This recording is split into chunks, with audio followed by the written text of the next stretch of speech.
Welcome back to Armchair Pundits. Today we have Leon and Yao again. Hello. What's up, guys? So, we have reached the stage, the final two groups of our World Cup roundup, our World Cup build-up, sorry I should say.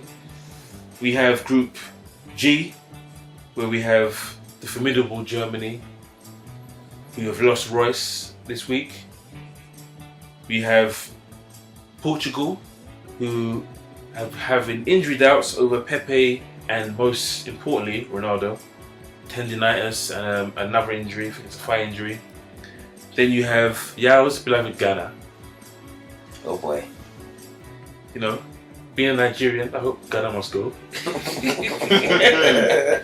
And then you have Nigeria's conquerors last night, USA, who themselves have been in turmoil with Klinsmann leaving out a whole host of seniors. Most notably, you have Landon Donovan, who was dropped, and then promptly the next day came the MLS all-time leading goal scorer, which had his owner, his manager, Bruce Arena, saying if there are 23 better players in the USA squad than Landon Donovan, we're going to win the World Cup. Bit of an unlikely statement, but I get what he's trying to say. So, this is a bona fide group of death. Let's be real.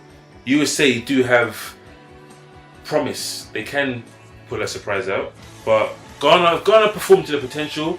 Ghana sounds silly, and people are like, "Are you mad?" No, I'm not mad. But they got a good squad. If Ghana played to their potential, they could top this group.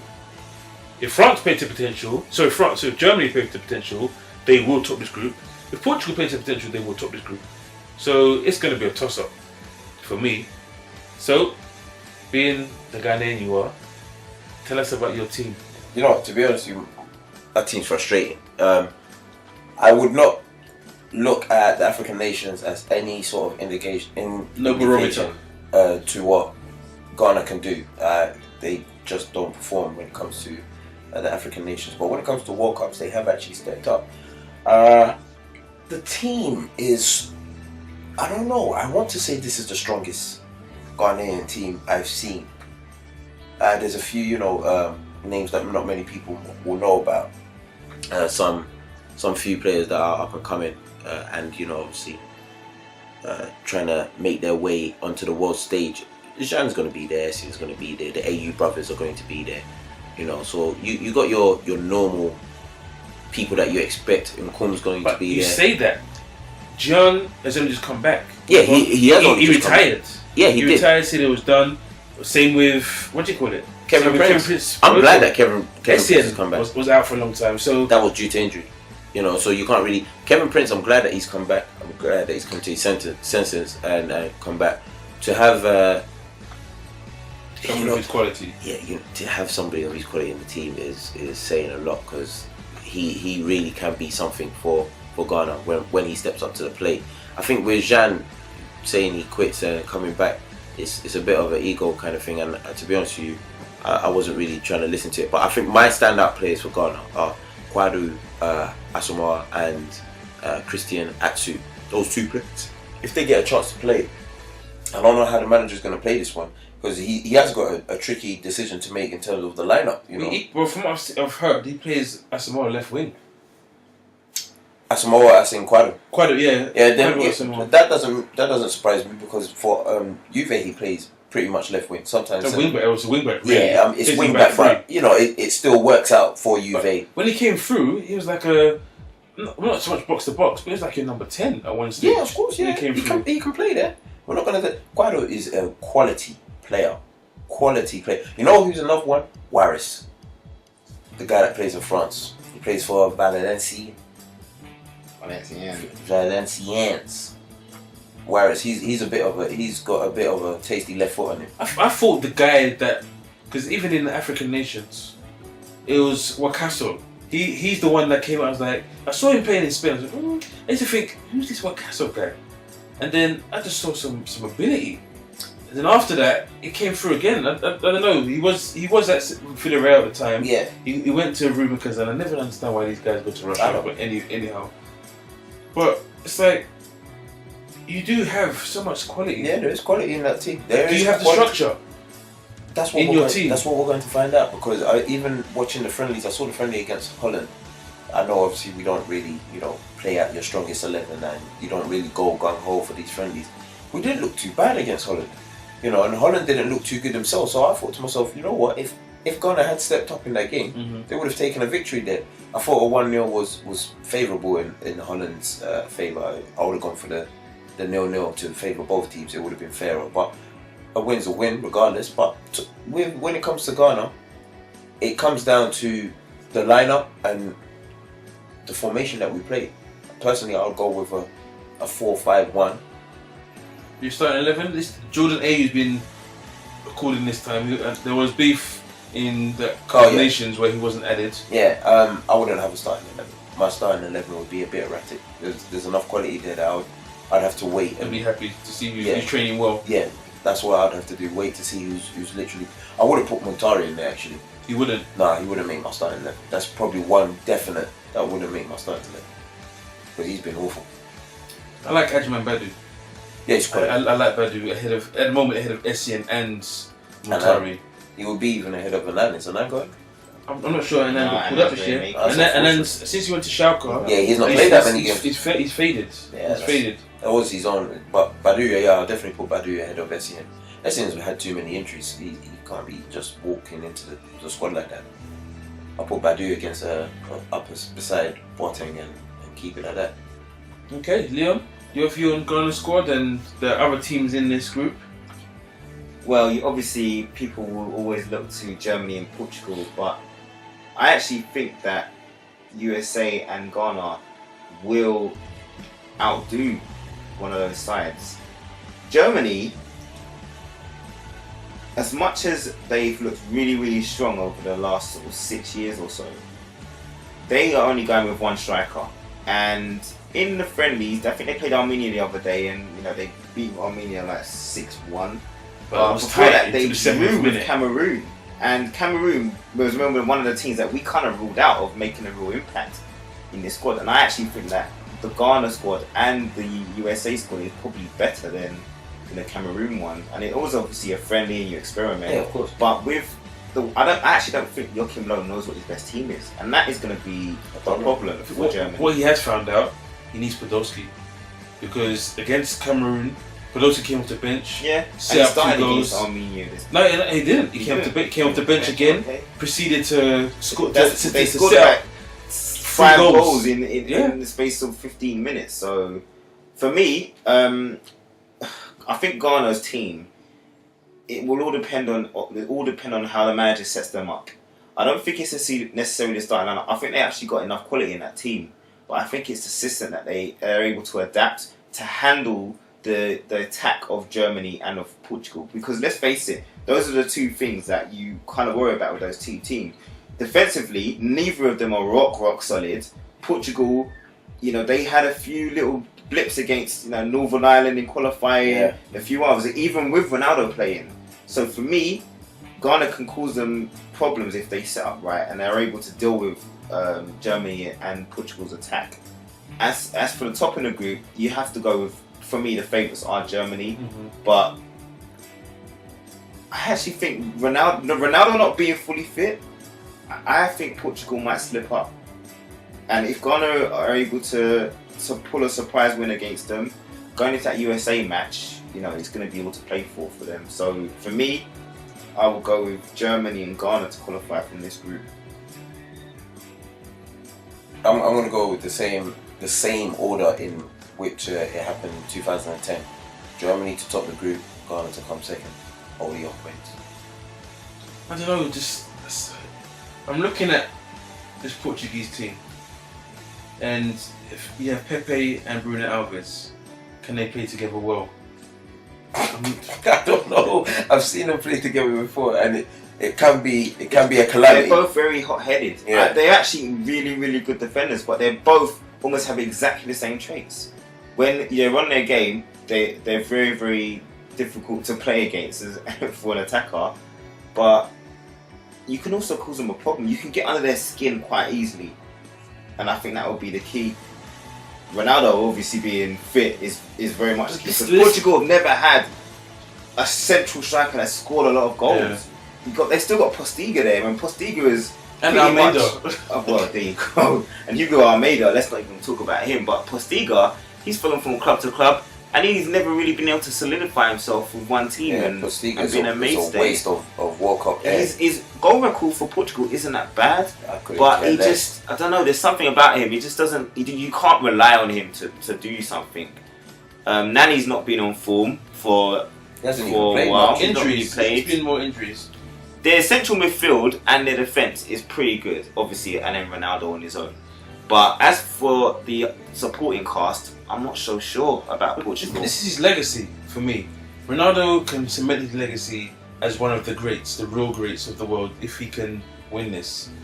Can Ronaldo win this competition on his own? No, not especially not going into it with an injury and a Nigerian witch doctor, not Nigerian, Ghanaian witch doctor. Sorry. I don't mind if there's a Ghanaian witch doctor. The reason why he can't win it is the simple fact that the supporting cast that he has are not good enough. Yeah. It's not like Zidane and France. Zidane, the French team was actually good enough to even get Maradona and Argentina. Yeah. Argentina's squad was. Maybe we're not giving their youngsters enough credit because you got, like you said, they've got a good centre midfield. William Carvalho, who it's been sought after. Again, centre midfield. He may come in. Centre midfield. Yeah, but then you got good right back in João Pereira. You got a good left back in Contrail. So that's you got centre backs. Strike force is shocking. But you don't. But all you need is Ronaldo. All you need is Ronaldo to be on fire, to get your goals, and to keep it tight at the back. They could literally. We saw what happened against Atletico. If teams are able to set their stall out against him, they struggle. Not many teams can though. That's the thing. He doesn't have. I know Germany Remember, it's not like Real Madrid where he has other people that take away the attention from him. He doesn't have that. Yeah. He is the guy. If you give the ball to Hugo Postiga or Helder Postiga, sorry, or Hugo Almeida, you're not gonna quake in your boots. When Ronaldo does, you quake in your boots. So what do? You stop the supply to him. They need to get smart. They've got Eder, who's done okay for Braga this season. So maybe that will be the surprise because I think it was Braga's top goal scorer. He's had a decent couple of years, I believe. I'm not 100% sure, but from what I remember, he is not too bad. But I don't know. Maybe what they need to do is go and find another Brazilian who can just say on Portuguese. Well, after the World Cup, yeah, because it's too late for this one. Well, looking at it now, they're 16 goals in 31 games. 8 caps, no goals. Okay, has he been given up? How many of those caps have been 5 minutes? Look, man, so we'll see. They've got no other strikers, so you know you should have got. If he was good enough, he would have got a chance for me. Yeah, most definitely. I don't think he's good enough. Okay, so moving on to the next group, and then in the next group we have Algeria, Belgium, who are many people's dark horses, Russia, who under Capello, you never know what can happen, who also a lot of people's dark horses, and you have the often exciting South Korea to watch. Another, you could say, evenly balanced group, really. It favours Belgium with the attacking array they have, but the other teams, you would say, they would fancy their chances against each other. Yeah, definitely. They really would. It's these World Cup groups are very intriguing. Bar the France one, which probably looks the most lopsided a little bit, but Ecuador and Honduras, as you saw against England, they can cause you one or two problems, but you still fancy Switzerland with Otmar Hitzfeld in charge of them to do the job. Deschamps with France, you expect them to do a job. But the other groups, it's very, very equal. It's very, very equal. For me, it's a brilliant draw for the group stage. One of the best we've seen for a long time, maybe since World Cup '94. Probably. Yeah, I'd say probably since '94. For me, I'm looking at this group and I'm looking at Belgium to top it. Even though people see them as a dark horse, I see Belgium taking this group, which will toss up an absolute almighty evil tie in the second round for whoever finishes second in the other group. But then you've got Capello's back in the World Cup. It's Russia, Capello's and underneath back, Capello, they will probably just get out of that group. They've done very well. I wouldn't even be surprised if they top that group. To be honest with you, like Capello will set out a stall that is very difficult to break down. They've got enough quality in that team to hold it, and all they need to do is nick a goal here and then. Look, half of their players are from the same, same team. Enough CSK Moscow, Dynamo Moscow. Moscow. It's Ruben Kazan. So basically, all of their players, a good percentage of their players all play in Russia. They have a good idea of how to play with each other. It's kind of like the whole Spain setup, with it's mainly Barcelona or Real Madrid. If you've got that ethos in your team, 9 times out of 10 it helps for great team chemistry. I just look at the Belgium squad, and I look at up front. You have Romelu Lukaku, who's had a good season, and even the friendlies. Fair enough, as Leon said to us earlier today, the 4-0 victory they had got struck off because for some reason the manager Mark Wilmots put out 7 subs instead of 6, so that name was void. But you have one of the best defenders in the world in Vincent Kompany. You have Vertonghen playing there, which for some reason I'm pretty sure he plays left back, and Vermaelen plays centre back, and Alderweireld plays right back, which is kind of weird. The fact that they've still got Van Boyten means that they need to find themselves some real wing backs, and so fullbacks, because they don't really have any. Alderweireld is a centre back and he has to play right back for them. So they need to find some proper fullbacks, but that would make them strong defensively. Yeah, very strong defensively. Height. All of them have got some pace to them. Then you've got them midfielders. Like, who do you choose? You've got Aktivitsu, who's definitely going to start. You've got Stephen Defoe, who is he going to start? Is he not? No one knows because he's fallen off over the last couple of years. You've got Moussa Dembele, who he doesn't start for me. He doesn't start for you. He doesn't start for me. I think with Spurs, he's just literally depleted in form. I haven't been happy with him all season long. No, but in the Belgian team, he has a different role. His role is literally you are the link between the midfield and attack, and it's not for him to be the direct person to create something out of nothing. Like box to box. But he is a box to box builder. He's very fluid. And on the ball, there's not many people that are very at carrying the ball. I'm not going to deny that, but I go on club form in terms of making the starting 11, especially when it comes to the World Cup. International players, people that actually play better for their country. That is true. That is true. But for me, I wouldn't start him straight away. No, Fellaini, who's had an awful season for United. Fellaini shouldn't even be there. But he's another one. He's trusted. But you've got to look at it this way. He was not trusted at Man United. He was not trusted. Obviously, his manager trusted him in David Moyes, but let's be honest, he wasn't trusted by the fans. He wasn't. So it doesn't bring the best out of you. He knows that Mark Wilmots sees him as a key cog in his machine. So you've got those three in midfield. You've got the G, Hazard Lights, Eden Hazard, trouble. That guy's quality. On one side, and then you take your pick. Morelos. You've got Dries Mertens. You've got Chadley, who actually likes to play in the hole, but he can play out wide. And then you've got Adnan, who... I'll go with Mertens. Would you? Ahead of Morelos? Why? You know what? Morales has had a good season. It's not by force. It's not like I'm taking Mertens for the sake of just taking him. But I've really watched Mertens this whole season, and I think Morales, he can be shut out of games a bit more easier than Mertens for me, and that's literally the only difference. So for me, I'll take Mertens. They're just about very much the same, but Mertens makes it just for me. He's had a very good season with Napoli, so can't deny that. I can't take that away from him. Leon, with the strike force, the squad, the Belgian squad. Who would you take out of that attack? What would be your front three? Lukaku, Hazard, and Mertens as well. Chadley, another trusted guy, hasn't had a great season with Tottenham, adapted to the Premier League. But the three I've just named, they have been on form and they have been brilliant for their teams. Mertens has always been a very good impact player. He's got pace. He's good with set pieces as well. And I think those two, either side of Lukaku, they can all chip in with goals as well. So I think if they go 4-3-3, which is their likely formation, with probably he's the guy Chelsea sold again. Kevin De Bruyne. Kevin De Bruyne. He always plays. They love him. He will be the furthest forward midfielder, definitely. So he will start with Hazard and Mertens on either wing. So for me, it's a very good team.